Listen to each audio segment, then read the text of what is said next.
భారత నౌకాదళం అత్యంత ప్రతిష్టాత్మకంగా నిర్వహిస్తున్న మిలాన్ 2024 విన్యాసాల్లో భాగంగా నేడు సిటీ పరేడ్ నిర్వహించనున్నారు. కార్యక్రమానికి ఉపరాష్ట్రపతి, రాష్ట్ర గవర్నర్ చీఫ్ గెస్ట్లుగా పాల్గొననున్నారు.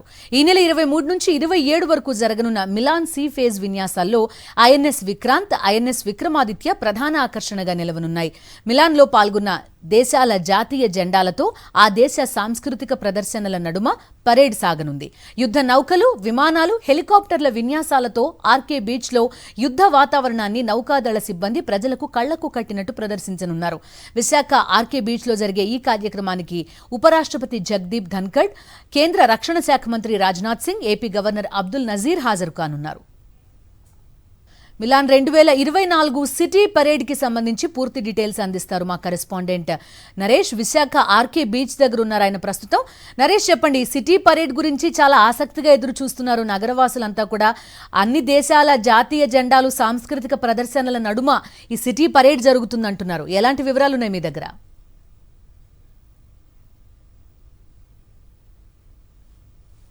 విశాఖపట్నంలోని ఆర్కే బీచ్ సముద్ర తీరాన కూడా పండుగ వాతావరణం కనిపిస్తుంది. అయితే ప్రతి 2 ఏళ్లకు ఒకసారి ఈ మిలాన్ కార్యక్రమం జరుగుతుంది.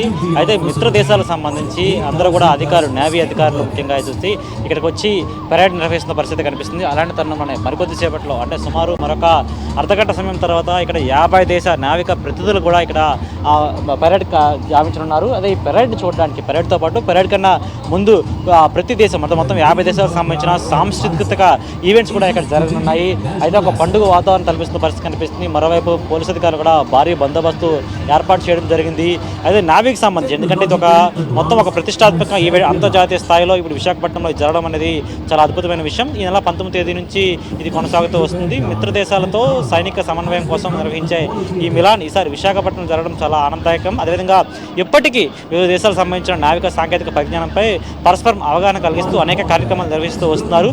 ఈ ప్రపంచంలోనే భారత్తో సహా కేవలం 3 దేశాలకు మాత్రమే జలాంతర్గామంలో ఉన్న విశేషం. అందులో నిర్వహణ, రెస్క్యూ ఆపరేషన్పై ప్రావీణ్యం భారతదేశానికి ఉండడంతో దీనిపై పూర్తి స్థాయిలో చర్చలు కూడా జరుగుతున్నాయి. అయితే ఈ దశలో జలాంతర్గాముల నిర్వహణపై భారత్ నావికదళం సిబ్బంది సంబంధించి ఇతర దేశాల సైనికులకు అవగాహన కలిగిస్తూ వివిధ కార్యక్రమాలు చేపడుతున్నారు. మరోవైపు ఈరోజు వివిధ దేశాల సాంస్కృతిక సంప్రదాయాలు ఉట్టుపడ్డ రీతిన సిటీ పరేడ్ నిర్వహిస్తుంది. దానికి సంబంధించిన ఇప్పటికే నావీ అధికారులు, అదేవిధంగా మరోవైపు దీనికి సంబంధించిన ముఖ్య అతిథులుగా ఉపరాష్ట్రపతి పాటు ఆంధ్రప్రదేశ్ గవర్నర్ కూడా ఇక్కడికి విశాఖపట్నం చేరుకోవడం జరిగింది. ఐఎన్ఎస్ డ్యాగన్ నుంచి ఇక్కడికి నేరుగా వారు రావడం జరిగింది. ఇప్పుడు ప్రస్తుతం వీఐపీలు కూడా ఇక్కడ రావడం జరిగింది. వీవీఐపీలు, నేవీ అధికారులు, మరోవైపు రాజకీయ ప్రముఖులు కూడా రావడం జరిగింది. దీనికి సంబంధించిన పూర్తి బందోబస్తు కూడా ఏర్పాటు చేయడం జరిగింది.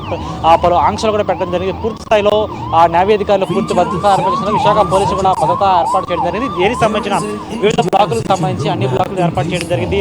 అయితే దీనికి సంబంధించి పూర్తిగా, ఎందుకంటే ఒకవైపు మనం ఇప్పుడు చూసిన వ్యూ అంతా కూడా నేవీ అధికారులు, అదేవిధంగా రక్షణ విభాగానికి సంబంధించిన అధికారులు మనం చూసాము. మరోవైపు సముద్రం సంబంధించిన పూర్తి స్థాయిలో సముద్ర మార్గంలో ఉన్న జలాంతర్గాములకు సంబంధించి కావచ్చు, లేకపోతే పెద్ద ఎయిర్ క్రాఫ్ట్ సంబంధించిన స్టోరేజ్ ఉంచే మన షిప్స్ కూడా చూస్తున్నాం. ఎందుకంటే అప్పటికప్పుడే సముద్రం నుంచి ఏ యుద్ధ వాతావరణ సమయంలో కావచ్చు, లేకపోతే ఏమైనా వివిధ పరస్పర ఒప్పందాల నేపథ్యంలో ఒక దేశం నుంచి మరో దేశానికి కావాల్సిన వివిధ సలహాలు కావచ్చు, సహాయం కోసం కావచ్చు, అప్పటికప్పుడు ఎక్విప్మెంట్స్ కావాలన్నా, లేకపోతే అప్పటికప్పుడు మనం వివిధ వెపన్స్ ఎక్స్చేంజ్ చేసుకోవాలన్నా సరే యూజ్ చేసే వెపన్స్ సంబంధించిన మన అన్ని విధాలు చూస్తున్నాం. ఎందుకంటే ఏ విధంగా జరుగుతుంది, అదేవిధంగా ఒక యుద్ధ వాతావరణం వచ్చినప్పుడు నేవీ అధికారులు ఏ విధంగా స్పందిస్తారు, ఆర్మడ్ ఫోర్సెస్ ఏ విధంగా ఎప్పుడు అప్రమత్తంగా ఉండే అంశంపై కూడా మనం ట్రయల్ రన్ ఏర్పాటు చేయడం జరుగుతుంది. ఎందుకంటే ఒక వివిధ ఉగ్రవాద సంస్థలు కావచ్చు, లేకపోతే వివిధ ఎవరైనా సరే ఒక్కసారిగా దేశంపై దండయాత్ర ప్రకటించినప్పుడు వెంటనే ఏ విధంగా జలాంతర్గాములు కావచ్చు, లేకపోతే నేవీ అధికారులు కావచ్చు అప్రమత్తంగా ఉంటారు, వారిని ఏ విధంగా ఎదుర్కొంటున్న అంశంపై కూడా పూర్తి స్థాయిలో ఒక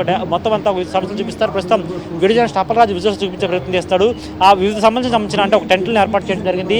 ఆ టెంట్ సంబంధించి కూడా ఒక బాంబ్స్ని, అదేవిధంగా అప్పటికప్పుడు బాంబ్స్ డిస్పోజల్ చేయడం అలా కావచ్చు, లేకపోతే బాంబ్ బ్లాస్ట్ జరిగిన వెంటనే దాని తీవ్రతను కంట్రోల్ చేయడానికి ఎటువంటి చర్యలు చేపట్టాల అంశంపై కూడా పూర్తి స్థాయిలో ఒక ట్రయల్ రన్ ఏర్పాటు చేస్తారు. ఒకవైపు సాంస్కృతిక కార్యక్రమాలు, హంగులు మొత్తం అంతా మనకు కనిపిస్తుంటే, మరోవైపు నేవీ అధికారులు సందడి కావచ్చు, మరోవైపు ఈ విధంగా యుద్ధ వాతావరణం తలపించేలాగా సముద్ర తీరానంత పెద్ద భారీ షిప్స్, ఎయిర్ క్రాఫ్ట్స్, అదేవిధంగా గాల్లో అత్యంత మనకి కనుల విందు కల్పించేలాగా ఎయిర్ క్రాఫ్ట్స్ కూడా కనువిందు చేస్తాయి. ఇలాంటి చూడడానికి విశాఖపట్నం సంబంధించిన చుట్టుపక్కల ప్రాంతాలను కూడా రావడం జరుగుతుంది. అయితే పూర్తిగా విశాఖపట్నం బీచ్ నుండి కూడా ప్రజలు భారీ ఎత్తున వేల సంఖ్యలో వచ్చే అవకాశం ఉంది. దానికి సంబంధించిన మొత్తం అంతా బ్యారికేడ్స్ని యూజ్ చేసి వారిని పూర్తిగా సముద్ర తీరానికి దగ్గరగా తీసుకుని వచ్చి అక్కడ కూర్చోబెట్టి అక్కడ వివిధ ఏర్పాట్లు చేసి అక్కడి నుంచి ఈ విహంగ వీక్షణం కావచ్చు, లేదా ఎందుకంటే పైనుంచి ఎయిర్ క్రాఫ్ట్ వచ్చినప్పుడు సాధారణంగా విహంగ వీక్షణ మనం పైనుంచి చేస్తుంటాము. అయితే అలాంటిది పైనుంచి ఎంతో ఎయిర్ క్రాఫ్ట్స్ కావచ్చు, లేకపోతే ఫ్లైట్ జెట్స్ కావచ్చు, ఆ వివిధ స్థాయిలో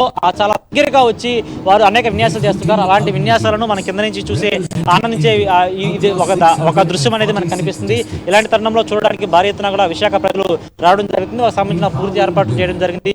ఇలాంటి తరుణంలో ఒక అంతర్జాతీయ ఈవెంట్ విశాఖపట్నం జరగడం ఒక గర్వకారణ విషయం. అందుకే దీనికి సంబంధించిన అన్ని ఏర్పాట్లు చేయడం జరిగింది. మరికొద్ది సేపట్లో ఇక్కడికి ముఖ్య అతిథులు ఉపరాష్ట్రపతి, అదేవిధంగా రాష్ట్ర గవర్నర్ కూడా చేరుకోవడం జరిగింది. అయితే ఇక్కడ చేరుకున్న తర్వాత మిలాన్ వేడుకలు మరికొద్ది సేపట్లో ప్రారంభమైన తర్వాత, అంటే ఈ నెల 19 నుంచి ఇప్పుడు ముగింపు కార్యక్రమం చేరుకుంది. పూర్తిగా 50 దేశాల ప్రతినిధులు ఇక్కడికి వచ్చి ఒక మార్చ్ పాస్ట్, అంటే మనకి ఒకే విధంగా, అంటే ఒక్కొక్క దేశానికి ఒక్కొక్క విధంగా ఇక్కడ మాకు మార్చ్ పాస్ట్ చేస్తున్నారు. ఆ విధంగా 50 దేశాలు ఒకసారిగా సాంస్కృతిక కార్యక్రమాలతో పాటు ఒక పరేడ్ నిర్వహించడం అనేది చాలా గర్వకారణ విషయం అని చెప్పుకోవచ్చు బిందు. ఓకే నరేష్, సో ప్రస్తుతం నేవీ విన్యాసాలు జరుగుతున్నాయి. మరి కాసేపట్లోనే సిటీ పరేడ్ కూడా స్టార్ట్ కాబోతుందని చెప్తున్నారు నరేష్. Thank you Naresh.